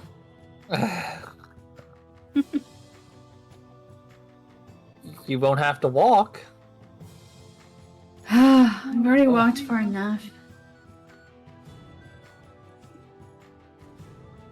Well, sounds like you're interested.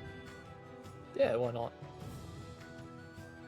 Yeah, why not? Excellent. We're gonna kick your ass. He points across at the TARDIS folk. And he just shakes his head and then hides his arm. I lean over to Boo and I'm like, it was his arm. That does appear to be what was up his sleeve, yes, sir. They slide the kobold slides the big bowl of herb over closer to you guys' end of the table. Please feel Ooh, free. It'll help you Thanks. sleep. Well, if it takes you to sleep, then yeah, I'll take some. Okay, you I'd give it a sleep little is smell. great. Marroway is gonna start walking away.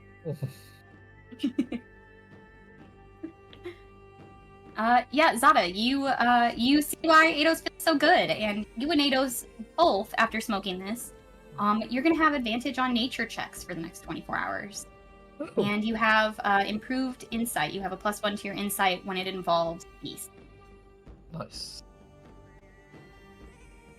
You do, however, have disadvantage on dexterity rolls.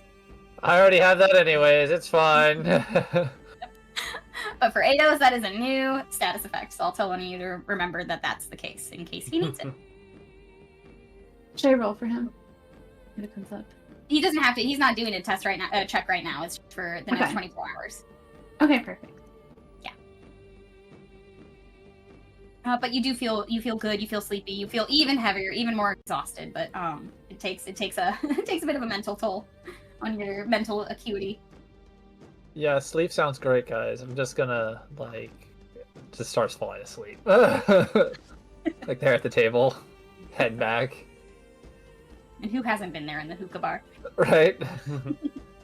Is there Oh, they maybe have little bubbles.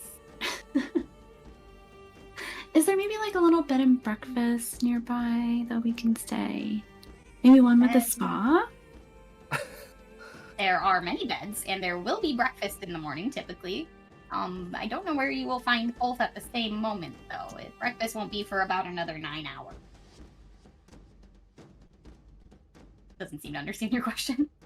The TARDIS folk says, she was asking if they should stay anywhere in particular, and he turns to you and says, there's a set of barracks for travelers on the eastern wall, or you're welcome to try and pay for a room in the palace proper. However, you'll have to check your weapons and any accoutrement of that kind at the door, of course. Bula hears that and just gasps. Doesn't say, just gasps and like grabs her axe. Which is more comfortable? What's the second place? The king's palace, the king's tower. Ooh. It has some servants' Ooh. quarters that are usually open.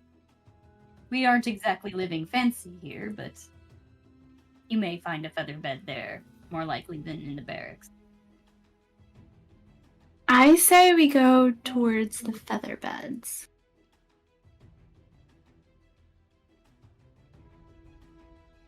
Bula does not agree. Time to But- split the party. But Marroway could use the rest. Marroway could use the rest, but Marroway also needs the protection, and I cannot protect as well without my axe. Out of the question. Honestly, Zara's just kind of like, honestly, Villa, just put it in your bag. No one's gonna notice. Sometimes you are a smart little kitty cat. Because a thumbs up, just like they.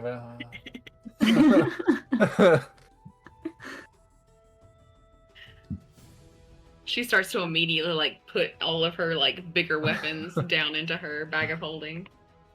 Some of them you really have to like shake the thing, but they'll fit eventually. She's like stretching it over the axe head like really hard. You have to kind You put it in like this. You put the axe head like this, and just kind of like.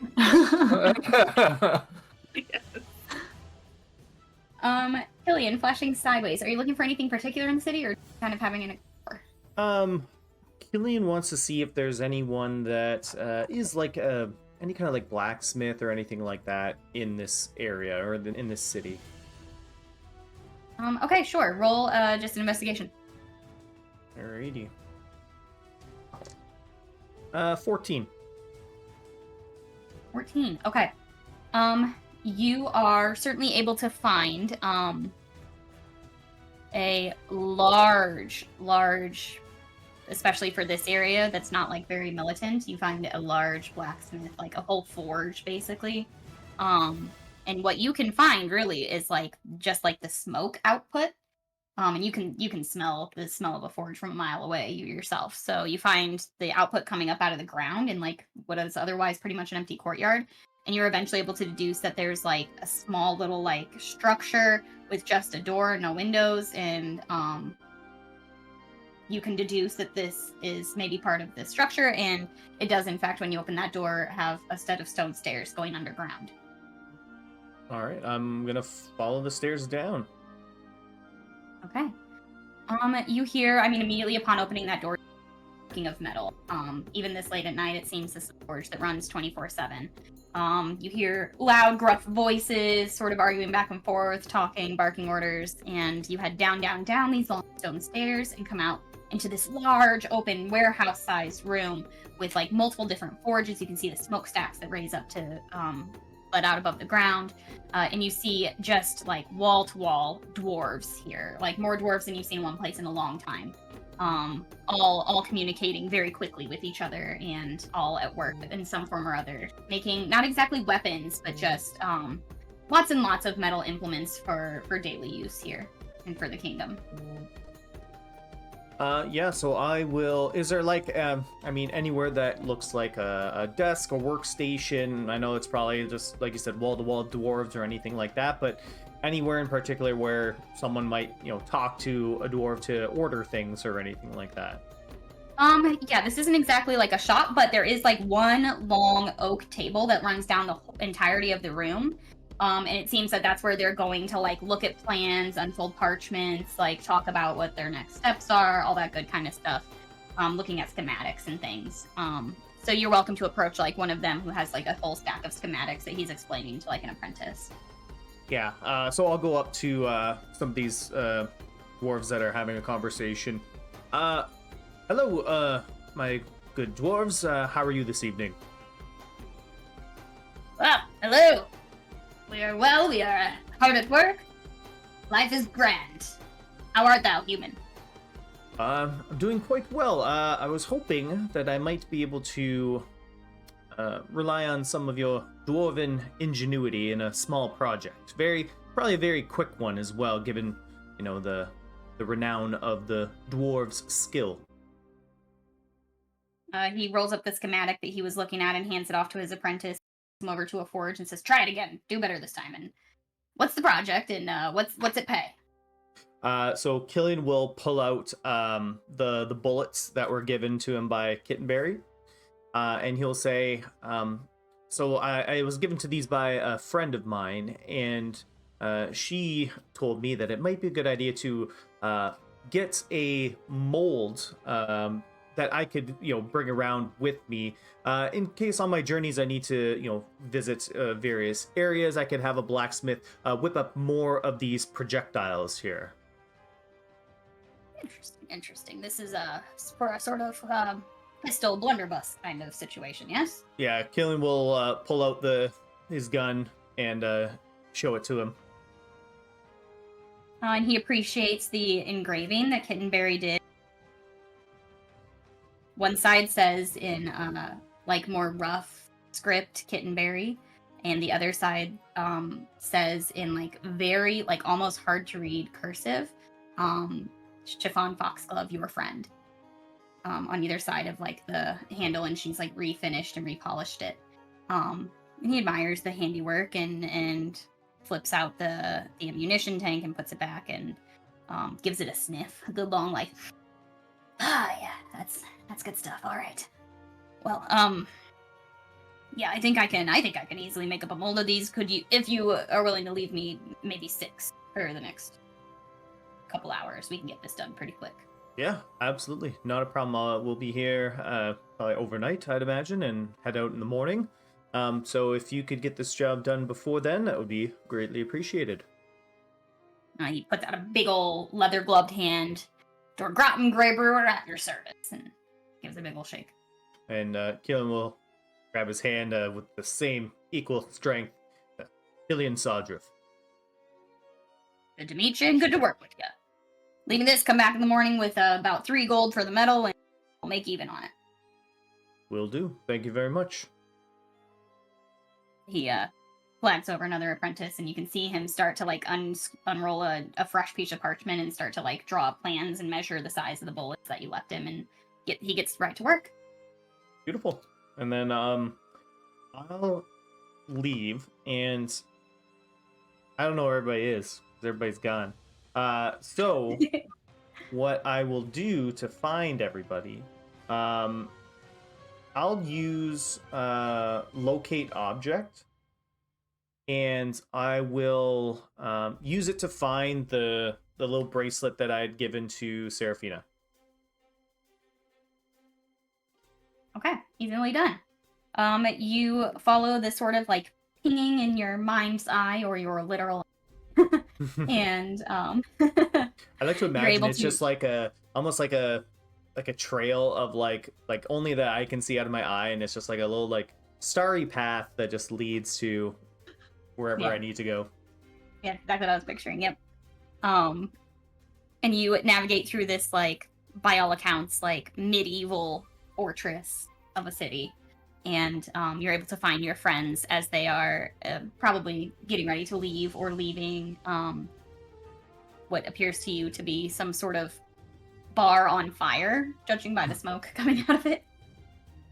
So they're like coming out at this point, or? Yeah, unless you all say differently, unless you're all going to stick around there for a while. Okay, yeah, so they're all coming out the doors. You see them bid farewell to a little kobold and a big tortoise folk-looking person. So as Killian approaches, oh, what? You guys smell. It smells pretty good, actually. It's great. I've never Just goes seen... over to Killian and starts like touching his face. Potatoes for like the 5th time tries to drink out of an empty wine glass, and it's a little sad. Killian's just gonna let like Zata's paws just be like all over his face, and he's just gonna try to have the conversation. Be like, so, I've never seen him like this. Is this must be some fun things you guys did in there? It said it helped me sleep, but it makes me feel really good. Like, I'm really tired. And it just kind of like collapses on you, just like his full body weight just being thrown on you. Oh. Okay, alright. Oh, alright, big guy. Okay. So do we have a place to stay tonight? As I'm holding on to Zata. We're gonna go to the palace. Seraphina wants to go sleep in the castle. Okay, are we... I don't think he can just waltz into castle palace. No. You think we can't? I think we'd be welcome there. And Seraphina just starts walking. But I think Seraphina can waltz her little happy ass in anywhere she wants and be welcomed. At the current moment, we have 2 princes and a noble lady. I mean, do you guys hold much sway in this continent? I don't know. As the humans say, I think that makes our group stacked upon each other, stacked on it. Is that what they say? I haven't heard that one before, but is there any other options? I've never been here. I don't know what's. Zata's really heavy. I need somewhere to put him down. Seraphina's already like on her way to the palace. She's like walking. She's very fast in her comfortable shoes. Rula's gonna come over and she'll help Killian. Just like she'll get under the other side of Zata's arm. She'll be like, "Yeah, you've been into the silly grass a little bit, haven't you?" Zata's gonna give you like the big lick on your face as you come over, Bula. Scratchy tongue. It still tastes like maple syrup. You taste like maple syrup.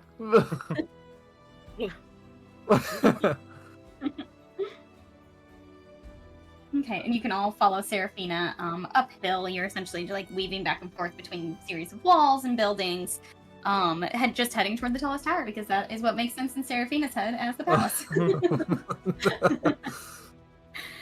What you find, Seraphina, is very unlike palaces that you're used to. The minaret itself makes this look like a hovel, but it is beautiful. The closer you get to like the king's royal tower, you do find there are like gardens that have been planted within these walls. The walls start to grow this really gorgeous ivy that's blooming with flowers this time of year.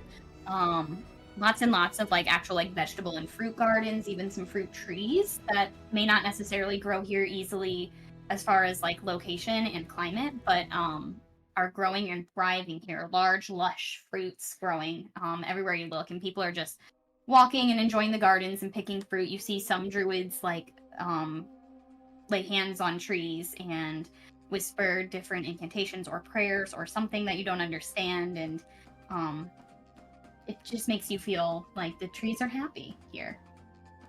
And as you get closer, you find a few people are, again, very welcoming and warm to you, and easily able to like point you your way. And they say, you know, our accommodations may not be what you are used to, my lady, but we stay dry and warm, and that is the most we can ask for. Oh, thank you very much. Can Seraphina like locate like someone who can direct them to a room like in the palace? Okay. Yeah, they'll happily point you to this person. Looks to be like maybe an elf or even a half elf. They are wearing the garb of a druid, like very classic, all in greens and browns. They have like very intricately braided hair. And they say, go ask the hawk. They'll give you some accommodations for the night before your journey. And person, the hawk, introduces themselves. I am Henley. It's lovely to have you here in our city. What brings you? Hello, it is I, Seraphina Blackthorn. I would like a room for the evening. Thank you. And for my friends as well. And my glitter bell. And she like pets glitter bell. Ah, an interesting beast. And Henley gets down on a knee and just makes like long, intense eye contact with Glitterbell, almost like nose to snout, like very close, staring directly into her eyes for a long time. Like you all give each other that look eventually. What is happening? And you've never seen Glitterbell so still. As Glitterbell just deep eye contact back. And after maybe 4 whole minutes pass, Henley stands up and says, what a gorgeous spirit this beast is. You are most welcome in our city. Oh, thank you. Thank you. And Glitterbell is like so passive. Normally where she's running around, like giving you like rubbies and asking for pets from everybody else and trying to play and chase anything that moves, Glitterbell is just like calm. Like you can even feel like her breathing is slowed a little bit. And Henley just silently like turns heel and says, follow me, I'll lead you. And takes you up further and into the large central tower. Ula just like kind of leans down to Seraphina. She says, what'd he do to your lizard? I don't know. Maybe it's the whisper grass. I don't know. I mean, he just like charmed your chameleon real quick. How do you feel about that? He's a pet whisperer. Did you give Glitterbell some of that grass? Ula reaches her hand like down into her bag of holding just to like hold on to the handle of her axe because that was weird. She just wants to make sure she can grab it quick. Melanie, remind me of the sort of like telepathy between you and Glitterbell. You're able to communicate in a way, aren't you? Yes. So let me see. I know that I can see through her eyes, and then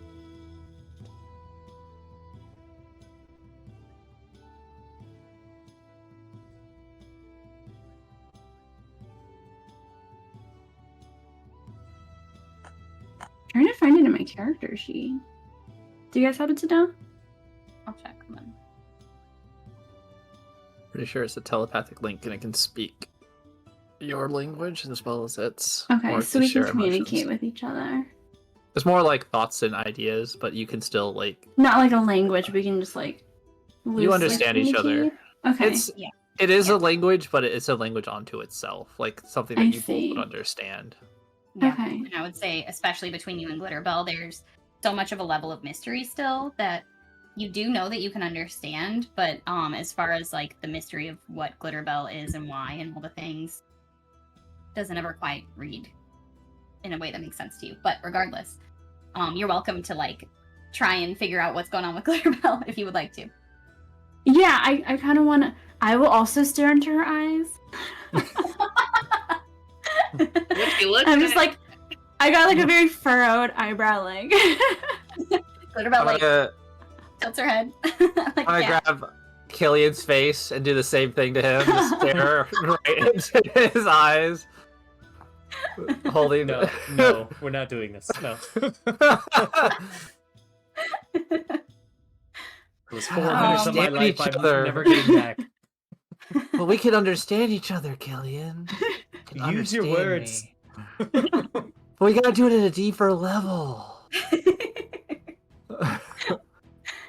Seraphina, what you're able to sort of like deduce in your like questioning gaze and Glitterbell's sort of confused demeanor back at you, Glitterbell seems to deeply intrinsically trust Henley.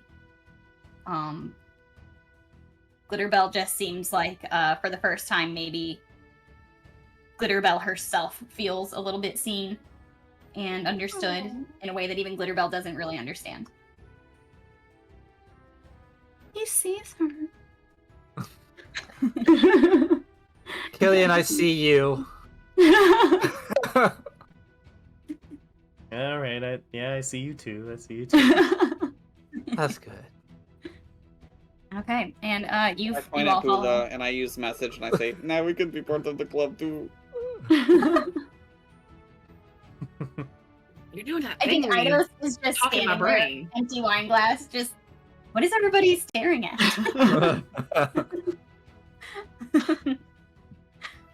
Okay. Yeah, you follow Henley into this large tower building. You follow them down some like again, the ivy is even growing inside the building. These are well-tended plants. And you are led to what is by all accounts servants' quarters. Just it's on the very first level. You don't go upstairs or anything. And Henley gestures grandly. These rooms are accommodations for travelers. I hope you find them pleasant. Well, thank you. Are there perhaps rooms upstairs available? There are the king's quarters, and they are much like these. Oh, perfect.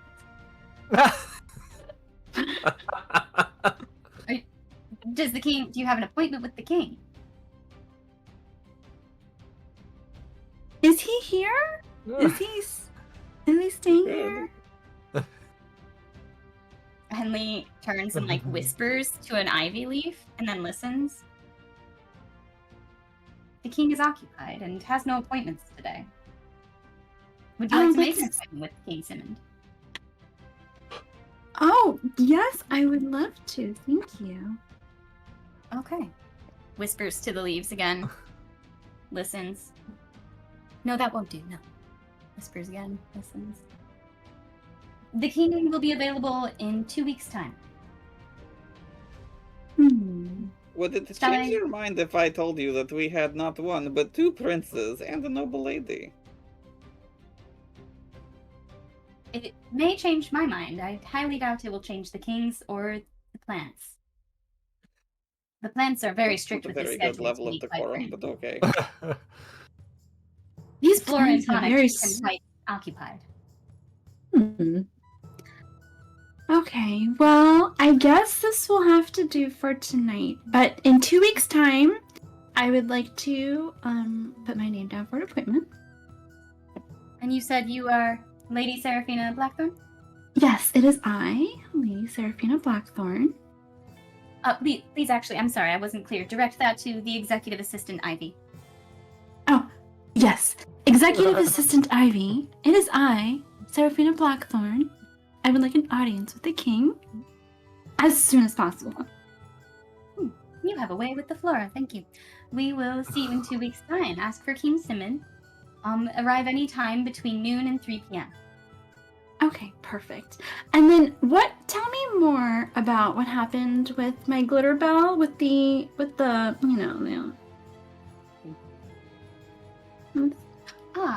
You mean our brief connection? I simply think that she is an honorable and quite lovely beast. I have never seen Can I make something an like insight her check? before. Can I insight check that? You sure can. Can I throw Zata onto one of the beds because he's heavy? Yeah, like the very first room. You see, it's like a bank of rooms. Each room has two cot beds, like wooden bed frame, very simple cots. They seem to have like a woven like grass sort of box spring situation, in a fairly comfortable feather mattress on top. I'm chucking him. Ugh. It's gonna be a 26. 26 on that insight. Okay. You, Marroway, could definitely tell that there was some like deeper communication happening. Almost a conversation was happening there. And it seems to you with that 26, it seems that this person is maybe keeping Glitterbell's secrets for her.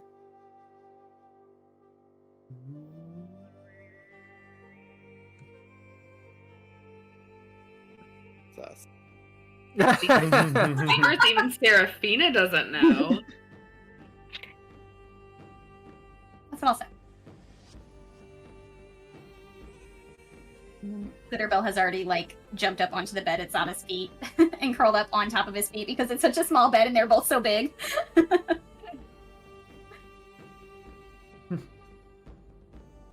I think Well, Marroway's just gonna kind of like walk backwards slowly, like squinting at this person as he like gets on the floor and then rolls under the bed, not breaking eye contact until he's fully under the bed, and then maybe like a little peek out. You rolled under the bed that Zata's on? With Glitterbell. Possibly. Is it only Okay. one bed? It's tight. You have to lay on your back. There are 2 beds per room, so Bula, you could take the other bed. Or you could say you rolled under the empty bed. Where'd you roll? That probably would have been the empty. Okay. Then yes, I will take the empty bed. Henley says, I will bid you all good night. Enjoy the stars and the wind and the rain. And gestures. The next 2 rooms are yours to use as you wish. Leaves the room at a nice slow pace. Very calm. That guy was weird. Yeah. I agree. What's up with him? To be fair, you're all really weird. I'm gonna message Serafina. I think Glitterbell is keeping secrets from you. She would never. We're best friends. Serafina looks at Glitterbell. Both of us just squint aggressively. Glitterbell is like big dog snoring and like does that cat thing where like she rolls and twists in a way that shouldn't be physically possible with something with a spine, and her belly is up and her arms are over here, and she's just fast asleep on top of Zata, but seems like to be upset sleeping on someone's legs. Like, this bed's not big enough, but I'm gonna sleep here anyway.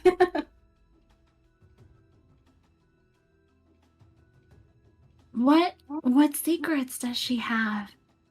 I don't know, I'm not a mind reader. In message, of course. Oh my god. Does Henley know her secret? I think so. It seems like he was keeping them secret. Secretly. Serafina is deeply hurt and offended. Glitterbell's keeping secrets. She goes to sleep in the other room.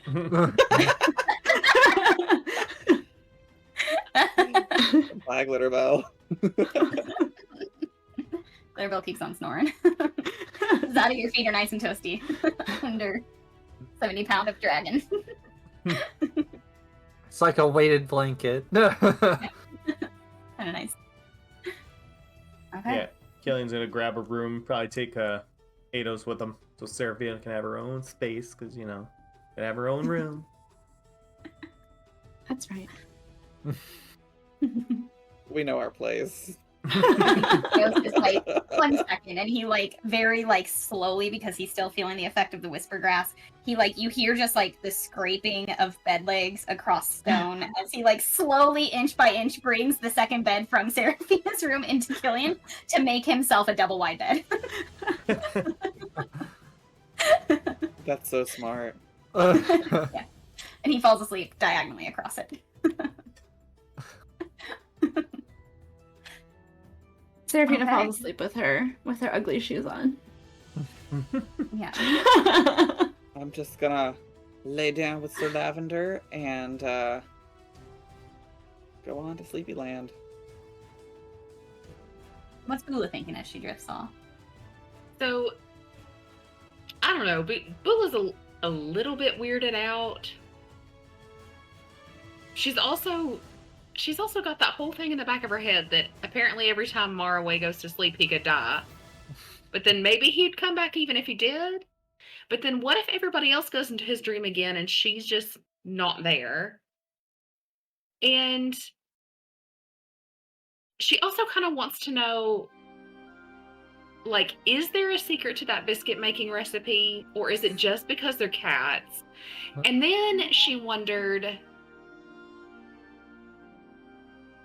if her axe gets smaller when it goes into her bag of holding, or if her bag of holding gets bigger. Then her left leg itched a little bit. And then she heard Marroway kind of mumble and cry out a little bit in his sleep. And so then she was worried all over again. Is he going to die in his sleep? And is everybody going to go in his sleep without him? And if so, were they going to protect him better than she would? Why didn't they take her with her? Why couldn't they tell her how to get in there? And she just kind of starts to drift off in that line of thinking. I really enjoyed that stream of consciousness. Okay. As you all, some easier than others, find sleep, that's where we're going to end it tonight. We'll pick back up tomorrow with possibly some not tomorrow, next week, with some maybe horse herding and hopefully a full party of adventurers. So we'll see you next week for our 40th episode and our 1-year anniversary. Woo! Toodaloo! Bye-bye. Bye. Bye.